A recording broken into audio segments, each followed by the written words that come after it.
Bonjour et bienvenue dans mon premier vlog, je vous emmène une semaine avec moi dans la vie d'un entrepreneur de 16 ans. Je vais vous montrer tous mes projets, mes difficultés et mes envies. C'est parti! Là je m'apprête à prendre un rendez-vous avec un abonné pour parler de YouTube, de son business plan, de la création de contenu, etc. Et si vous voulez faire pareil, normalement j'ai mis un lien dans la description qui vous permet de prendre un rendez-vous complètement gratuit de 30 minutes avec moi si vous souhaitez discuter de vos projets en tout genre, puisque comme vous allez le constater au fil de cette semaine, j'ai une vie sociale qui est très pauvre, donc si vous pouviez l'enrichir un tout petit peu par votre rendez-vous, ce serait très apprécié. Merci beaucoup.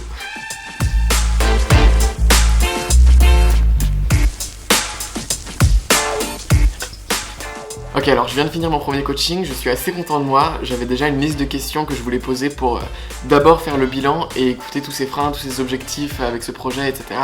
Et ensuite j'ai amené un petit peu tout ce que moi je pouvais lui donner pour qu'il se lance, parce que son problème c'était vraiment le passage à l'action.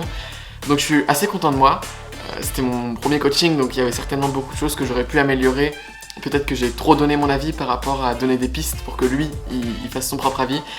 À voir, dans tous les cas j'aurai d'autres coachings pour m'améliorer dans le futur. En tout cas j'adore faire ça, donc si vous voulez prendre rendez-vous avec moi, n'oubliez pas les liens dans la description. Il faut que je vous raconte un truc, puisque depuis à peu près 30 jours, youtube.com est complètement bloqué par une application que j'ai installée. En fait j'ai installé cette application pour faire un défi YouTube, 30 jours sans réseaux sociaux, et du coup ça me bloquait toutes mes applications comme YouTube, Facebook, Instagram, plus aucun moyen d'y accéder, même en désinstallant l'application ou en redémarrant mon ordinateur. Sauf que ce défi-là, je ne l'ai pas tenu, puisque sur mon téléphone, j'ai regardé quelques vidéos YouTube et je me suis fait réhapper par la plateforme, donc mon défi a été raté. Sauf que je ne peux pas désactiver cette application et ma radicalité habituelle m'a conduit au fait qu'aujourd'hui, même les vidéos qu'on m'envoie pour des cours ou des vidéos pour examiner des projets ou des choses comme ça, je ne peux pas les ouvrir, même si je les télécharge, si je les mets dans un autre onglet, etc. Il n'y a pas moyen de contourner ce blocage. Du coup, je suis déjà bloqué depuis à peu près 20 jours sans YouTube. Je pense que ce que ce défi va m'apprendre, ce défi raté, c'est qu'il faut pas que je sois trop radical dans ce que je fais. C'est des expériences, mais ça ne doit pas être des contraintes non plus. Par contre, pour celles et ceux qui aimeraient passer moins de temps sur YouTube, j'ai une extension géniale qui s'appelle DFTube, Distraction Free YouTube. Et ça vous permet en fait de cacher, soit vous savez quand vous regardez une vidéo, toutes les recommandations qui s'affichent sur la droite, ou bien l'écran d'accueil, ou bien votre flux abonnement, vous définissez ce que vous voulez cacher, vous l'activez, et comme ça vous regardez que le contenu qui vous plaît. Vous pouvez aussi tout mettre dans Feedly par exemple, c'est une application qui vous permet d'avoir plusieurs sources au même endroit, et comme ça tous vos créateurs ils sont dans vos propres flux d'abonnement qui est en dehors de YouTube.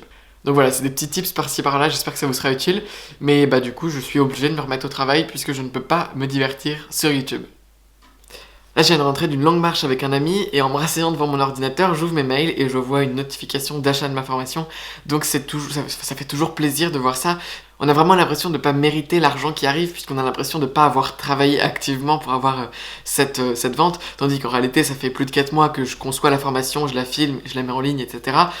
Donc disons l'argent que j'en ai tiré par rapport au temps investi, si j'étais en CDI, le retour sur investissement n'est pas encore atteint, mais c'est toujours dingue de se dire que voilà, je pourrais être n'importe où dans le monde en train de faire n'importe quoi et j'obtiendrais toujours des commandes de ma formation, et donc ça me permettrait de vivre. On a l'impression de ne pas mériter cet argent au départ, et puis au fur et à mesure on s'y fait, on peut toujours rationaliser de différentes manières, mais c'est toujours dingue de se dire que voilà, pendant que moi je fais rien, que j'échange pas mon temps contre de l'argent, il y a d'autres personnes qui apprécient mon contenu et qui l'achètent au final. Bon, enfin bref, maintenant je vais me mettre à écrire un petit peu mon livre, je vais essayer de rester 1 heure dans le flow complètement concentré, et ensuite je prendrai une petite pause avant mon prochain rendez-vous de la journée.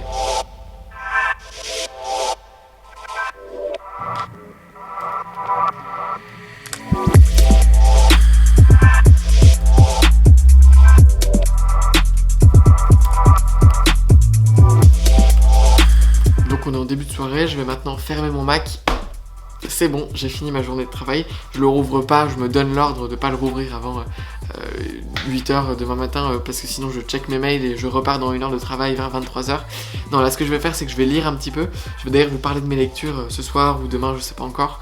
Et ensuite j'irai manger et passer ma soirée avec mes parents, certainement en regardant un documentaire ou quelque chose comme ça, parce que je vis effectivement encore chez mes parents. Là c'est ma chambre d'adolescent, si on peut dire ça comme ça, d'entrepreneur, c'est plus stylé. Mais comme j'ai quand même pour objectif de recruter des personnes dans mon entreprise, que ce soit pour développer un logiciel, je vous en reparlerai parlerai prochainement, ou bien pour tout simplement avoir quelqu'un qui m'aide pour le montage vidéo, l'écriture de mes vidéos, le service client, avoir un assistant ou autre. J'aurai certainement prochainement besoin de locaux, même si voilà, je pense qu'une entreprise peut très bien fonctionner avec des personnes qui sont complètement asynchrones et pas du tout dans les mêmes locaux. Moi j'ai quand même à mon sens besoin d'avoir des gens avec qui travailler autour de moi qui sont dans la même direction pour avoir une sorte d'émulsion. C'est aujourd'hui ce qui me manque et ce que j'aimerais trouver. C'est pour ça aussi que je propose à beaucoup de gens de parler avec moi de leurs projets pour pouvoir nouer de nouvelles amitiés si ça se fait. Bon voilà, trêve de bavardage, je vais maintenant me faire une tisane et aller lire sur mon lit. Alors voilà, je vous montre un peu mon coin. Du coup, voilà, j'ai une machine à café, c'est une Dolce Gusto, je vous recommande vraiment. En plus, on peut mettre un petit adaptateur juste ici qui nous permet de faire simplement de l'eau chaude sans qu'il y ait de capsule. Comme ça me permet, vous voyez, juste ici de me faire un petit thé. Donc voilà, j'ai des sachets de thé, j'ai aussi une machine à café à presse et j'ai des capsules de café, déca, allongées, etc. Pour faire toutes les boissons dont je pourrais rêver dans ma chambre. Alors c'est vrai que dès que je montre un peu ce coin-là, ça surprend puisque j'ai simplement à descendre les marches pour me faire un café. Mais en fait, avoir ça ici dans ma chambre, ça me permet le matin de me lever et de directement me consacrer à l'écriture. Pendant que je commence à écrire, il y a mon café qui coule et ça me permet de tenir toute la matinée sans avoir réellement faim puisque je prends un café au lait la plupart du temps. Et ensuite, je vais prendre mon petit déjeuner aux alentours de 10h. Comme ça, j'ai déjà fait 2 heures d'écriture où je suis à fond dans le flow. J'ai déjà fait mes heures créatives avant de descendre en bas et de commencer réellement ma journée. C'est aussi une manière, durant l'après-midi, de me réveiller un petit peu en prenant un café ou autre, sans forcément avoir à interrompre mon travail et mon flow créatif. Toujours dans cette idée que voilà, c'est mon espace ici et que dès que je descends en bas, c'est pour être dans un mode social. Et switcher de mode trop souvent dans la journée, ça me déconcentre et ça me permet pas d'être productif. Donc je suis un grand consommateur de thé surtout et de café. Donc si à chaque fois que je veux une boisson, je dois descendre en bas et interrompre mon flow créatif, mon élan créatif, ce sera toujours un temps perdu de me remettre dans cet état-là de création. Et donc forcément des créations moins qualitatives si je dois produire des vidéos. Bon alors là j'avais plus de tasse, alors du coup je l'ai fait dans ma petite presse à café montée. On va voir si ça sent le café, je vous dirai ça. Sur ma chaîne je parle pas mal de lecture, alors du coup il y a beaucoup d'entre vous qui se sont demandé comment tu lis, quel est ton support de lecture. T'as fait des vidéos sur Kindle, mais on voit en arrière de tes vidéos tous ces livres papier là. Du coup quel est ton setup de lecture, si on peut dire ça comme ça? Et en fait c'est le Kindle, je suis un gros fan de Kindle, j'en ai même 3 à ma disposition. Et, mais en fonction des livres, vous voyez par exemple les gros livres comme ça ou les romans que j'emmène sur la plage, je préfère parfois avoir des livres papier. Les livres qui m'ont marqué aussi sur Kindle, j'ai tendance à les racheter au format papier pour pouvoir les prêter et les exposer dans mes vidéos. Donc ça dépend vraiment. Maintenant d'un point de vue pratique, je préfère largement être dans mon lit le soir, à pouvoir avoir la lumière directement intégrée à mon écran sans me casser les yeux avec une lumière externe et en pouvant tenir ça à une seule main juste ici. Et même niveau confort de lecture, je préfère lire sur un Kindle que sur un livre papier. Le seul inconvénient, je dirais, c'est le fait qu'on puisse pas utiliser vraiment un support de lecture avec son doigt sur le Kindle, éventuellement avec un stylo, mais bon, être sur un petit écran comme ça avec son stylo, ça n'a pas vraiment de sens. C'est plus simple, on a plus un retour tactile, disons, sur un livre. Donc en lecture rapide, peut-être que c'est plus facile de faire ça, d'autant qu'on peut beaucoup plus facilement aller à travers le livre et regarder un petit peu les chapitres intéressants. Mais donc, qu'est-ce que je lis actuellement sur mon Kindle? Alors, je viens de finir seulement hier soir Lettre à un jeune poète de Rainer Maria Rilke. Je sais pas si j'ai écorché son nom. En tout cas, c'est un excellent livre. En fait, il y a beaucoup des réflexions de ce livre qui ont pas mal résonné avec moi et mon état actuel. En particulier des réflexions sur la solitude, l'importance d'être seul et le couple. Par exemple, je vais vous lire une citation qui est un tout petit peu longue, mais qui illustre bien la puissance de ce livre. Là est l'erreur si fréquente et si grave des jeunes. Ils se précipitent l'un vers l'autre quand l'amour fond sur eux, car il est dans leur nature de ne pas savoir attendre. Ils se déversent alors que leur âme n'est qu'ébauche, trouble et désordre. Mais quoi? Que peut faire la vie de cet enchevêtrement de matériaux gâchés qu'ils appellent leur union et qu'ils voudraient même appeler bonheur? Et quel lendemain? Chacun se perd lui-même pour l'amour de l'autre, et perd l'autre aussi, et tous ceux qui auraient pu venir encore. Et chacun perd le sens du large et les moyens de le gagner. Chacun échange les va-et-vient des choses du silence, plein de promesses, contre un désarroi stérile d'où ne peuvent sortir que dégoût, pauvreté, désillusion. En fait, concrètement, ce qui est dit, c'est qu'un union amoureux ne peut être fructueux, ne peut marcher, que si les deux personnes qui s'unissent uniquement parce que individuellement, elles se sont trouvées, elles sont accomplies à l'intérieur, et qu'elles n'attendent rien de l'autre, qu'elles se mettent ensemble parce qu'elles sont bien ensemble. Par contre, si l'une dans l'autre, elle cherche quelque chose pour se faire grandir elle-même, à ce moment-là, on va projeter des attentes sur l'autre et le couple ne peut que mener justement à des illusions. Et ça c'est très intéressant parce que je suis encore très jeune et donc souvent on va chercher ce qui nous manque à nous-mêmes dans l'autre, et c'est pour ça que les couples des adolescents souvent finissent par s'estomper. Après, c'est toujours des élans qui nous permettent de lancer de nouveaux projets, l'amour et l'amitié, etc. Maintenant, je pense que c'est très important, dès qu'on est très jeune, accepter que le fait que la solitude, c'est une composante importante de la vie. C'est difficile, mais c'est difficile pour une raison, c'est que c'est le seul moment où on peut se confronter à soi-même, à ce qu'on aime, et si on n'apprécie pas être dans une solitude, on ne trouvera pas le bonheur, réellement. Et ça rejoint un peu un livre que j'ai lu il n'y a pas longtemps, qui s'appelle Flow, et ce livre, donc Flow, il dit que pour avoir un bonheur durable, il faut essayer d'avoir le plus possible dans une journée, dans notre vie, d'expériences où on entre dans le flow. Le flow, c'est un état d'intense concentration, où on est de tout notre être investi dans ce qu'on est en train de faire. Donc ça peut être l'écriture, la lecture, toutes les activités artistiques en fait qu'on a dans notre quotidien. Et c'est vraiment le plus on fait de ces activités-là, le plus on va réussir à être heureux, trouver un bonheur durable dans notre vie. Et ces activités-là, on peut les avoir évidemment avec les autres. Par exemple, quand on a une discussion, que tout le monde rigole, on sent que tout va bien, qu'on n'a plus nos soucis et qu'on est dans une discussion avec d'autres. Mais elle s'atteint souvent toute seule. Et les personnes les plus heureuses, c'est les personnes qui arrivent à se mettre des objectifs internes, des objectifs qui vont leur permettre d'avoir un but clairement défini et de faire une session de travail où elles pourront rentrer dans un flow. Et donc en lisant ces paroles-là, je dirais que la société en général voudrait que les personnes qui aiment la solitude sont des personnes un petit peu asociales et que ce qui est bien vu, c'est d'aller avec des nouvelles personnes. Mais moi qui n'ai pas beaucoup d'amis, moi qui n'ai pas beaucoup de relations sociales, et d'ailleurs les relations sociales m'oppressent un petit peu parfois, et c'est super intéressant de voir qu'en fait certaines personnes disent l'inverse.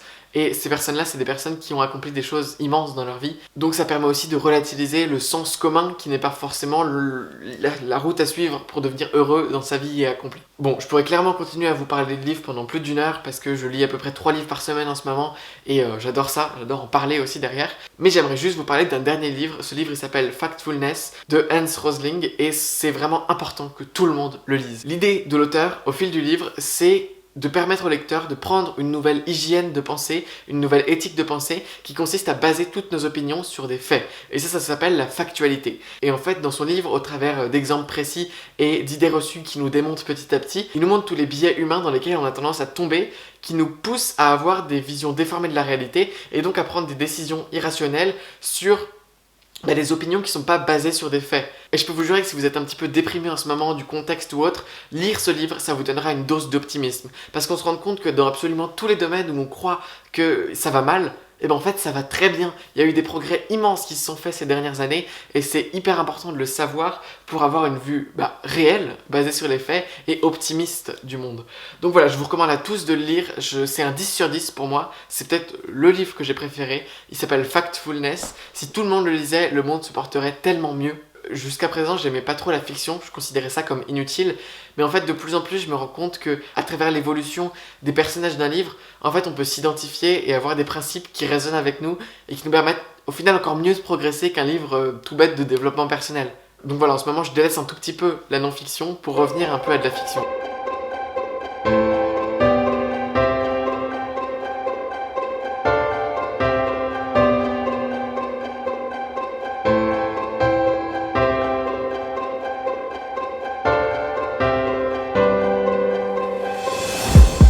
On est mardi matin et je profite de cette journée pour vous montrer comment est-ce que je m'organise dans une journée. Alors ça varie énormément, il y a des fois où je vais vraiment faire du time blocking à fond, c'est-à-dire que je vais définir des blocs de temps dans ma journée sans me laisser 1 minute de libre en fonction de mes différentes activités. Et il y a d'autres fois où je vais simplement avoir une petite liste de to-do, ça va vraiment dépendre. Actuellement je m'organise avec une combinaison d'agenda pour mettre tous mes rendez-vous et mes obligations. Et ensuite je m'organise avec une liste de to-do sur papier, c'est-à-dire que je mets juste des petits cubes comme ça. Et à côté, je mets le nom de l'action que je dois faire. Par exemple, aujourd'hui, je dois lire, marcher, faire du yoga. Donc ça, c'est juste pour mon bien-être et pour mon apprentissage. Et ensuite, on a tourné vidéo et écrire livre. J'aimerais bien tourner 2 vidéos. Une sur un peu une FAQ pour les 1000 abonnés, puisque j'aimerais donner un peu plus d'informations sur moi, en plus de ces vlogs, etc. Et ensuite, j'aimerais aussi tourner une vidéo sur comment faire un système de prise de notes simple dans un carnet, autrement dit avec Zettelkasten, dans un carnet, comment est-ce qu'on met en place ça là-dedans. Donc voilà. Abonnez-vous si vous souhaitez ne pas les manquer. Voilà, et ensuite écrire un livre, j'essaye de le faire tous les jours. C'est la seule manière d'écrire un livre réellement, c'est de se donner un objectif de mots tous les jours et de le faire progressivement. Après, je pense que je pourrais aller plus loin dans l'objectif de mots. Là, je me suis donné 700 mots par jour. Souvent, je fais un petit peu plus, 1000, 1200. Mais je pourrais très bien me donner 2000 mots et me donner un défi 30 jours. Il y a certaines personnes qui font ça. Voilà, pour l'instant, c'est mon premier livre. Je sais pas exactement comment m'organiser. J'ai décidé d'y aller doucement. Donc voilà, c'est comme ça que je fais. Voilà, et donc juste pour vous montrer, voici à quoi ressemble mon agenda. Comme vous pouvez voir, parfois j'ai des gros blocs de temps qui sont alloués à une tâche juste ici. Et ensuite j'ai tous mes petits rendez-vous ponctuels. Par exemple, je me fais arracher mes dents de sagesse ce vendredi. Donc c'est pour ça que je tourne pas mal de vidéos là. Parce que je suis sûr que je pourrais pas parler pendant tous ces jours-là. Donc voilà, c'est un petit peu mon calendrier. Bon alors pour celles et ceux qui pourraient se demander avec quoi je filme, je vais vous montrer un petit peu dans la glace. Alors l'idée c'est que je me filme comme vous pouvez le voir avec le Canon M50. L'objectif de base, l'objectif qui est fourni dans le kit parce qu'il est très léger, il est en plastique très certainement, et un trépied GorillaPod Joby, comme vous pouvez voir. Voilà, et ensuite j'utilise le Rode VideoMic Go que j'ai retourné là pour qu'il me filme, sinon je le mets directement dessus. Et ensuite j'ai un deuxième objectif qui est celui-ci, ça c'est le Sigma 1835, c'est celui avec lequel je filme mes vidéos, et celui-là il est beaucoup plus lourd, et donc le porter ce serait pas possible. Mais donc voilà un petit peu mon matériel de vidéo. J'ai aussi ces lampes là qui me servent à m'éclairer du tonnerre, c'est des Neewer 600 LED. Je peux vous recommander tout ce matériel là si vous voulez vous lancer sur YouTube. Voilà, et donc là ce que je vais faire c'est que je vais mettre cette caméra, le M50, sur ce petit trépied juste ici, et comme ça je vais le mettre de l'autre côté du bureau, là, pour me filmer durant ma vidéo.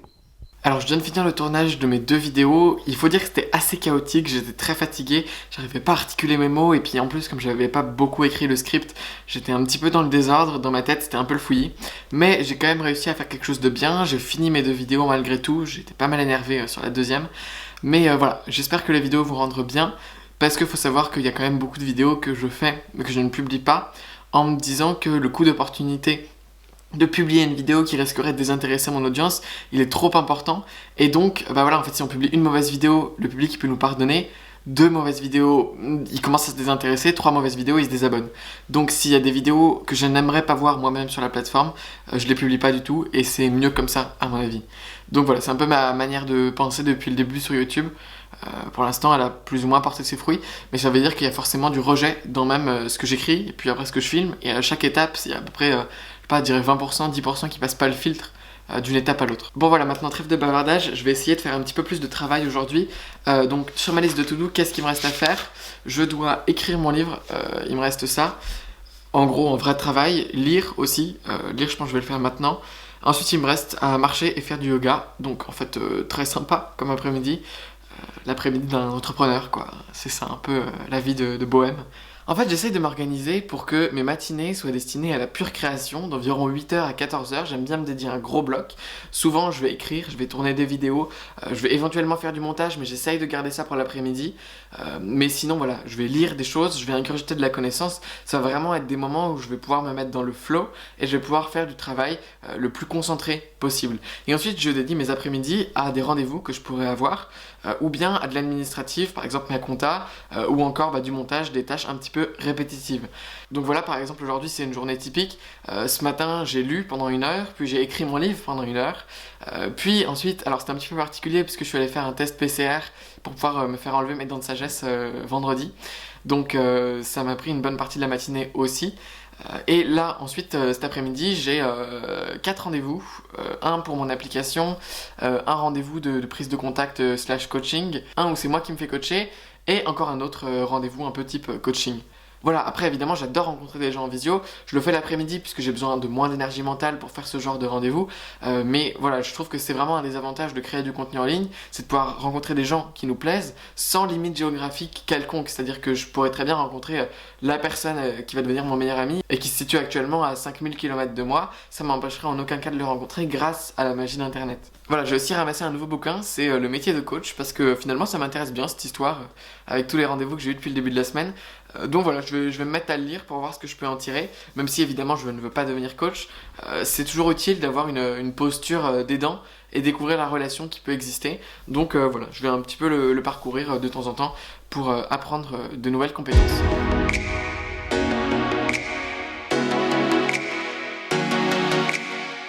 peut donner l'impression que mes journées sont occupées, mais réellement c'est moi qui les occupe comme je souhaite. C'est-à-dire que j'ai pas d'imposition. Par exemple, ce matin, j'aurais pu décider de prendre ma matinée sans rien faire, ça aurait eu absolument aucun impact sur mon chiffre d'affaires ou mon business. Le seul rendez-vous que j'ai fixe dans ma journée, en fait, c'est les rendez-vous que j'ai avec une personne extérieure. Après, tout le reste du temps, c'est moi qui le structure et qui l'organise comme je veux pour atteindre à terme mes objectifs finaux. En l'occurrence, mes objectifs, c'est devenir un auteur publié, créer du contenu, développer ma chaîne YouTube, etc. Donc je vais orienter toutes les actions que je fais dans mes journées pour arriver à ces buts. Mais en réalité, ce qui est bien avec ce genre de profession, c'est que le temps, il nous appartient et on en fait réellement ce qu'on veut. Et si on a l'impression qu'on ait pu mettre de notre temps, ça veut dire qu'il y a forcément des actions, si on les met dans la matrice d'Eisenhower, c'est-à-dire important et urgent, important, non urgent et important et non important et non urgent, et tout ce qui est dans les deux dernières cases, à savoir non important et non urgent, ça, on peut tout simplement essayer d'en mettre le moins possible là-dedans et d'annuler toutes ces actions-là. Et tout ce qui est urgent mais non important, et à ce moment-là, ça, c'est toutes les tâches qu'on va pouvoir déléguer. Et vous allez voir que si vous faites un tableau, vous allez voir que la plupart des tâches tomberont là-dedans. Et si par exemple c'est de la compta, du service client, du montage ou autre, c'est des tâches qui vont pouvoir être déléguées à certaines personnes pour qu'il vous reste plus que les deux tâches dans les cadrans au-dessus. C'est-à-dire que vous faites toutes les tâches qui sont importantes et urgentes à vos yeux, le plus rapidement possible, et ensuite comme ça vous dégagez le plus de temps possible pour faire les tâches qui sont très importantes mais non urgentes, donc qui vont souvent se faire happer par les choses urgentes. Il faut réussir dans une journée, je pense, à faire repasser les choses qui sont importantes pour vous devant les choses qui sont urgentes. En fait, j'ai récemment acheté 3 nouvelles plantes pour améliorer un peu ma chambre, et ce qui est drôle, c'est qu'il y en a une qui fait des petites gouttes d'eau au bout de ses plantes, et du coup ça mouille toute ma chambre. C'est drôle, c'est juste ici, là vous voyez, il y a une petite goutte d'eau qui s'est fait sur le bout de la feuille, et c'est très spécial comme truc. Voilà, et voilà, là je vous avais déjà montré les deux autres, mais je vous les remonte pour le plaisir. Franchement, ça améliore la qualité de travail. Le matin, je me lève, ça sent la terre dans la chambre. Je sens que c'est un petit peu plus humide. Le matin, par exemple, il y a de la buée qui se forme sur la fenêtre. Donc il me semble que j'ai payé pour les 3 quelque chose comme 150 €. Donc c'est vraiment raisonnable et ça améliore la qualité de travail si vous travaillez de chez vous, quoi. Je vais aussi recevoir 3 nouveaux tableaux. Comme vous pouvez voir, j'essaie de mettre un peu plus d'art dans mon décor YouTube. Normalement, je vais recevoir un triptyque. C'est une amie de ma mère qui l'a fait. Et je vais essayer de le mettre juste ici pour décorer un petit peu plus ce mur-là qui est un peu vide. Voilà, ma chambre commence un peu à prendre vie après tant d'années d'occupation. Je décris beaucoup de concepts dans mes vidéos, que ce soit Zettelkasten, des manières de prendre des notes, etc. Et j'ai beaucoup de questions qui me demandent concrètement comment ça se passe, par exemple, quand tu lis un livre. Donc tu lis ton livre et ensuite tu repasses dessus pour prendre des notes et ensuite tu repasses dessus pour déconstruire. En fait, ça te prend un temps fou, etc. Comment ça marche ? Du coup, je vais vous montrer. Alors, c'est pas toujours comme ça, mais par exemple, là, c'est un livre qui s'appelle Introduction à la pensée complexe. Voilà, et donc par exemple, là, pour ce cas précis, l'idée, c'est que j'ai simplement importé toutes les citations Kindle qui sont juste ici. Et ensuite, ce que je fais, c'est que je mets des titres pour structurer un petit peu cette note. Par exemple, voici une note permanente que je veux créer juste après. Je repère les concepts qu'il y a dans tous ces surlignages. Donc voilà, en fait, là, après, je structure un peu tous mes surlignages de cette manière-là, tout en gardant en tête que, voilà, je reformule et en dessous, je mets la citation originale qui m'a permis de reformuler. Comme ça me permet d'avoir des citations et à la fois de moi-même comprendre le concept et m'assurer que je peux le reformuler en mes propres mots. Voilà, donc une fois que j'ai fait ça, ça me prend quand même beaucoup de temps parce que j'ai 5000 mots là. Ça me prend quasiment, allez, pour celui-ci, parce qu'il est assez complexe et assez long, ça me prend à peu près la moitié du temps de lecture. Mais une fois que j'ai fait ça, j'ai simplement à ouvrir mon fichier de commande et de mettre que je veux tout diviser. Alors là, je suis sur le logiciel Obsidian. Je veux diviser toute ma note par les titres H2, donc les titres avec 2 hashtags devant. Et ensuite, chacun de ces petits titres va devenir sa propre note. Et j'aurai tout déconstruit en note permanente. Si vous avez rien compris à ce que je veux dire, c'est pas grave, allez regarder mes vidéos sur Zettelkasten. Bon bref, j'espère que j'ai été clair. Là, j'ai un rendez-vous qui commence dans 5 minutes, donc je vais y aller. Salut, on est jeudi matin. Et ce vlog devient quelque peu chaotique. Hier, j'ai fait une longue marche de à peu près 1h30. J'ai emmené la caméra avec moi et j'ai parlé de plein de trucs intéressants. Pareil, dans l'après-midi, j'ai fait d'autres plans ensuite, après mes rendez-vous, etc. Et il se trouve que le micro était débranché. Donc c'est vraiment un truc qu'il va falloir que je vérifie à chaque fois maintenant que j'ai bien mon micro branché, que la qualité de l'image est correcte. Parce que c'est vraiment le genre de truc qui peut te pourrir la journée. Donc c'est vraiment pas grave, hein, j'aurai le temps de dire ce que je voulais dire en marchant à un autre moment. Voilà, et du coup hier après-midi j'ai eu des rendez-vous pour mon application de prise de notes. Et voilà, je suis un petit peu reboosté, j'y vois plus clair dans la marche à suivre. C'est-à-dire que tout le concept de l'application, tout le côté marketing, etc. je l'avais. Mais le côté comment est-ce qu'on fait concrètement pour développer une application, je ne l'avais pas. Puisque je sais pas comment on fait pour développer concrètement une application. Et à ce moment-là, en fait, dans mon expérience, la meilleure solution, c'est pas de regarder des blogs, c'est pas de faire ceci, c'est de contacter une personne qui s'y connaît, qui, si possible, vous connaît et vous apprécie en retour, pour lui demander des conseils pendant 1 heure que cette personne-là vous donne tous ces conseils. C'est la meilleure manière de démarrer un projet, qu'elle vous conseille sur la techno, peut-être, sur la manière dont vous allez devoir vous y prendre pour trouver une équipe, quel est le budget qu'il va vous falloir. Bref, quel que soit le projet, je pense que la meilleure façon, c'est de contacter un expert du sujet et de lui demander. La plupart du temps, ils vont accepter si ils vous connaissent, si vous partagez votre travail sur Internet, ça aide aussi. Mais donc voilà, là, en fait, il faut juste que je me trouve un ou une associée pour m'aider à développer l'application, quelqu'un qui soit branché technologie, par tech, j'entends programmation. Donc si vous vous reconnaissez là-dedans et que vous voulez m'aider à développer une application de prise de notes, que vous aimez tout ce dont je parle sur ma chaîne YouTube, au niveau des systèmes de prise de notes que je préconise, n'hésitez pas à mettre un commentaire, à m'envoyer un mail, je mettrai mon mail dans la description. Voilà, si vous sentez que vous avez envie de venir avec moi dans ce projet pour développer une application, sachant que voilà, c'est un projet qui est sérieux, évidemment le job que je propose est payé, et surtout voilà, si le projet marche, c'est un des business models les plus résilients qu'on puisse créer, puisque ce serait un business par abonnement, et que comme c'est pas un jeu mobile, c'est une application de prise de notes, et les gens ils doivent rester dedans pendant 20-30 ans avec leurs notes, et c'est ce qu'ils utilisent au quotidien, c'est peut-être leur plus grand actif, parce que c'est leur connaissance, donc ils peuvent pas du jour au lendemain arrêter leur abonnement de prise de notes, à moins qu'ils aient trouvé une solution alternative meilleure. Bref, je pense que j'aurai l'occasion de vous reparler de cette application dans les prochains mois. Voilà, mais actuellement je cherche activement quelqu'un, donc si vous voulez candidater, n'hésitez pas à m'envoyer un mail dans la description. Voilà, sinon hier j'ai commencé le livre de Bill Gates qui s'appelle How to Stop a Climate Disaster, donc comment empêcher un désastre climatique, et ce livre il est génial, c'est le livre le plus pragmatique et le moins idéologique si on peut dire, qui existe selon moi sur l'écologie. C'est-à-dire qu'il a une vision non pas unilatérale de la réalité, mais il essaye vraiment de dire le but c'est d'arriver à zéro carbone très rapidement. Voici toutes les solutions qu'on a à notre disposition, voici ce qu'il faut faire pour les mettre en œuvre, et voici les domaines dans lesquels on n'a pas de solution et dans lesquels il nous faut de l'innovation pour avoir les solutions pour pouvoir arriver à zéro carbone. Il est génial ce livre, voilà, il explore toutes les parties de la réalité. Bill Gates c'est un gars super posé, il a fait des énormes recherches pour arriver au livre. Voilà, donc j'ai lu, je sais pas, genre 10% du livre, donc j'en suis vraiment au tout début, mais pour l'instant, je vous le recommande vraiment, je pense que tout le monde devrait le lire. Voilà, voilà, après, lui-même, il a un jet privé, il est certainement pas végétarien, il a développé l'entreprise certainement qui a contribué le plus aux émissions de CO2 dans le monde. Malgré ça, il le reconnaît, il accepte en fait ce qu'il a fait, il se dit pas parfait au début, et ensuite il dit toutes les solutions pour qu'ensemble en société on puisse arriver à aller plus loin. Bref, c'est vraiment un très bon livre et je vous le recommande. Donc sinon, qu'est-ce que je veux faire aujourd'hui? La première des choses c'est que je veux écrire mon livre, je vais essayer d'écrire 1000 ou 2000 mots aujourd'hui, j'ai envie de m'y mettre à fond là. Aller bien sûr, allez, un quart de chapitre, ce serait vraiment pas mal. À côté de ça, j'aimerais aussi, si possible, résumer un livre. Atomic Habits, je l'ai lu il y a plus d'1 mois, même 2 mois, et je l'ai toujours pas résumé, et je le veux dans mon second cerveau, celui-ci. Il y a aussi d'autres livres que j'ai pas encore résumés, que j'aimerais résumer. J'ai pris un petit peu de retard dans cette partie-là de mon process, parce que je lis beaucoup, mais je résume un petit peu moins. Il y a aussi les Factfulness, par exemple, dont je vous ai parlé, qu'il faut absolument que je résume. Donc je vais essayer de faire un petit peu de ça aujourd'hui, et ensuite j'aimerais faire des montages vidéo de toutes les vidéos que j'ai tournées mardi si possible. Voilà, sachant que cet après-midi je sors un petit peu dehors avec des amis pour aller marcher, donc ça va m'amputer une bonne partie de la journée. Et en plus ce soir je vais avec ma famille prendre une pizza, donc en gros j'ai juste cette matinée, à peu près 4-5 heures de travail concentré. Donc je vais essayer de faire tout ça dans ce laps de temps. Voilà, donc ça c'est les journées les plus communes d'entrepreneurs, je dirais, les journées où on a une petite liste de to-do, pas trop développée, et qu'ensuite voilà, le but c'est juste de se faire plaisir concrètement. Tout ce que je fais là c'est pour m'occuper et me divertir. Donc voilà, si j'arrive à gagner de l'argent avec ça, tant mieux. Alors là je suis assez content de moi puisque j'ai quasiment fini tous mes to-do de la journée. J'ai fait quasiment 1500-2000 mots de mon livre, donc ça c'est très bien. Et je viens de finir le montage d'une vidéo, ainsi que tout le premier découpage, donc le découpage de la piste où c'est moi qui parle, d'une autre vidéo, sachant que là du coup il me reste à la regarder une fois. Pendant que je la regarde, je note sur ce petit carnet tous les plans qu'il faut que je tourne pour complémenter, avoir des images qui se superposent pour rendre la vidéo plus dynamique. Ensuite de filmer ces plans et de les ajouter par-dessus. En plus d'ajouter tous les titrages et les effets sonores, j'essaie d'en ajouter un petit peu plus en ce moment.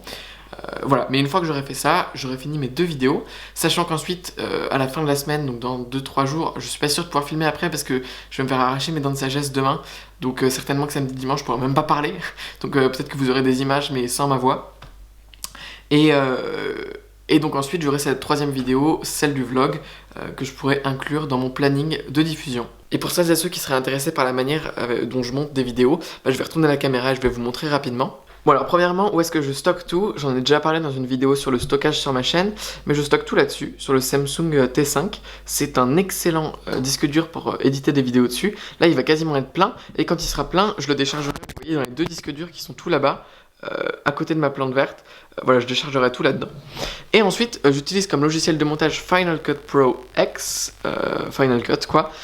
Pourquoi j'utilise ça? Parce que c'est le logiciel de montage, enfin voilà, déjà mes montages sont pas très durs, et ensuite c'est le logiciel de montage qui selon moi est le plus simple à utiliser, donc non pas que je sache pas utiliser les autres, mais que c'est celui sur lequel j'éprouve le plus de plaisir à monter, et ensuite que comme tout est magnétique sur la petite timeline en bas, eh bien ça va beaucoup plus vite de couper des plans et de faire justement ce premier cut dans toutes mes vidéos, sachant que voilà, là au début j'avais un rush d'à peu près 26 minutes et je l'ai coupé par moitié puisqu'actuellement il fait 14 minutes, donc voilà, c'est à peu près mon ratio, je fais quasiment 1x2, donc c'est vraiment pas bien.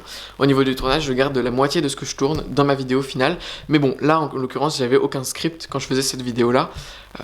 Il y a certaines vidéos où j'ai un script plus détaillé dans lesquelles je filme à peine 5 minutes en plus de ce que je prends réellement. Voilà, et sinon j'aimerais vous parler d'un autre problème que j'ai l'impression de parler à un psy mais c'est pas très grave, c'est peut-être le but d'un vlog aussi, c'est que en fait j'ai pris cette habitude d'à chaque fois que j'ai une nouvelle idée, je la lance et seulement après je gère les conséquences.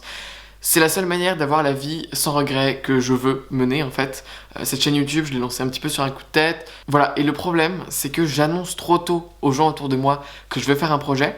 Donc je me fais féliciter par avance. Et ensuite, je me rends compte que le projet n'est pas faisable ou que j'ai pas envie de le faire. Donc je laisse tomber ça. Par exemple, j'avais annoncé dans une de mes vidéos, il me semble, c'était pas réellement une annonce, mais c'était plus, je l'ai dit au cours d'une vidéo, le fait que je voulais lancer une marque de vêtements, et il se trouve que je veux plus le faire parce que je trouve que c'est un petit peu bête d'avoir un produit aussi généraliste qui pourrait plaire à tout le monde, alors que l'audience sur cette chaîne YouTube elle est quand même assez geek et ciblée, sans offense.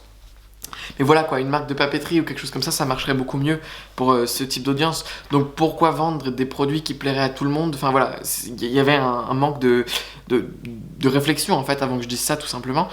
Et c'est donc pour ça que, en fait, aujourd'hui j'ai envie de moins parler de mes projets en avance et surtout de moins les lancer. Par exemple, là j'ai un podcast, je l'ai lancé, j'ai fait une annonce un peu en trombe, etc. Ça fait 3 semaines que j'ai sorti l'épisode d'introduction où je parlais de, voilà, c'est quoi, qu'est-ce que vous allez trouver dans le podcast. Je disais, alors je m'engageais à rien au niveau du rythme de diffusion évidemment, mais je disais que j'avais plein d'idées pour le podcast, etc. Sauf que maintenant, comme je donne mes idées un peu plus spontanées sur ce vlog, et que, à côté, je compte faire une newsletter, la place du podcast, elle commence à devenir de plus en plus floue. Alors évidemment, le truc idéal serait de faire des interviews sur ce podcast-là, à propos des systèmes de gestion des connaissances, des systèmes de productivité, etc. Ça me plairait beaucoup, mais j'aimerais bien avoir à peu près 10 épisodes de réaliser avant de faire ça. Donc bon, bref, tout ça pour dire que quand je vous dis sur la chaîne YouTube, faites et regrettez ensuite, ne poussez pas le truc trop loin parce que sinon vous allez vous engager sur des centaines de projets qui verront jamais le jour, et donc voilà, au moins ne le dites pas trop tôt, gardez-le pour vous et seulement après parlez-en. Par exemple sur mon livre, si j'en ai un petit peu retenu la leçon, j'ai attendu d'avoir écrit la moitié avant d'en parler en public, parce que bon, là si j'annulais maintenant le fait de publier un livre, j'aurais quand même perdu certainement une 24 heures de travail comme ça en l'air, parce que j'abandonnerais juste tout le travail que j'aurais déjà effectué. Donc voilà, si je pouvais revenir dans le passé il y a pas très longtemps, je dirais à mon ancien moi, voilà, c'est très bien d'avoir beaucoup de projets, c'est très bien de se lancer, mais attends un petit peu avant d'en parler, parce que sinon tu risques d'être incohérent dans ce que tu dis au fur et à mesure du temps, et de te lancer dans des centaines de projets qui sont pas forcément utiles pour toi. Donc voilà, du coup je suis preneur, si vous avez des idées de choses desquelles je pourrais parler sur le podcast, je suis complètement preneur. Je me disais, je vais peut-être faire des résumés de livres en fait sur le podcast, ça me permettrait moi de mobiliser toutes les connaissances que j'apprends dans mes livres et en plus d'illustrer mes résumés écrits que je publie sur mon blog d'un résumé audio. Donc pourquoi pas, je pourrais faire 10 résumés de livres, les 10 livres que j'ai lus récemment, j'en parle en podcast et je les publie au fur et à mesure. Comme ça après je pourrais passer sur un format interview, discussion, etc. Bon allez, je regarde une dernière fois cette vidéo, je prends des notes sur les plans que je dois filmer et ensuite je finis ma journée de travail. Je vais aller, comme je vous l'ai dit, avec des amis dehors. Je vais être obligé d'arrêter ce vlog là, je pourrais pas filmer mon week-end puisque comme vous le savez cet après-midi je me fais arracher les dents de sagesse, j'ai un petit peu d'appréhension et puis ce matin j'ai des rendez-vous là avant de partir à l'hôpital donc je pourrais rien filmer malheureusement aujourd'hui. Alors je suis désolé, j'ai pas pu sortir dehors avec la caméra, j'ai pas pu filmer des choses. Pourtant je suis sorti dehors, j'ai simplement à chaque fois pas eu le courage d'emmener cette caméra et d'affronter le regard des autres. Justement c'est une piste d'amélioration pour les prochains vlogs, vous proposez plus de contenu en extérieur par exemple. En tout cas n'oubliez vraiment pas de me faire tous vos retours sur cet épisode parce que la possible existence d'un second épisode de vlog dépend vraiment du premier. Moi j'aime beaucoup faire ça, ça me correspond pas mal ce style là. Après voilà, dites-moi les séquences qui vous ont moins plu, les séquences qui vous ont plu. Je sais pas du tout à quoi va ressembler le montage final à l'heure actuelle. Donc bah écoutez, j'attends de voir un petit peu les retours que vous faites sur le premier vlog pour voir si je peux continuer, en faire un deuxième, peut-être vous emmener autre part, vous donner des interviews exclusives, vous faire des résumés de livres si vous préférez ces moments-là. Bref, j'ai encore plein d'autres idées, plein d'autres trucs dont j'ai envie de parler avec vous dans les vlogs. J'ai une liste comme ça dans mon second cerveau. Je voulais, par exemple, cette semaine, j'ai pas eu le temps, mais calculer l'argent dont on a réellement besoin si on enlève tous les frais qui nous permettent d'aller au travail. Enfin bref, tout un délire comme ça. Malheureusement j'ai pas eu le temps de le faire mais voilà, si vous appréciez cet épisode, je pourrais faire tout ça dans le second. En tout cas merci beaucoup d'avoir regardé jusqu'à la fin de cette vidéo, je vous souhaite une excellente journée. Moi je vais me faire arracher les dents de sagesse donc ce sera probablement pas la meilleure journée de ma vie, mais bon c'est pas très grave. Allez, salut.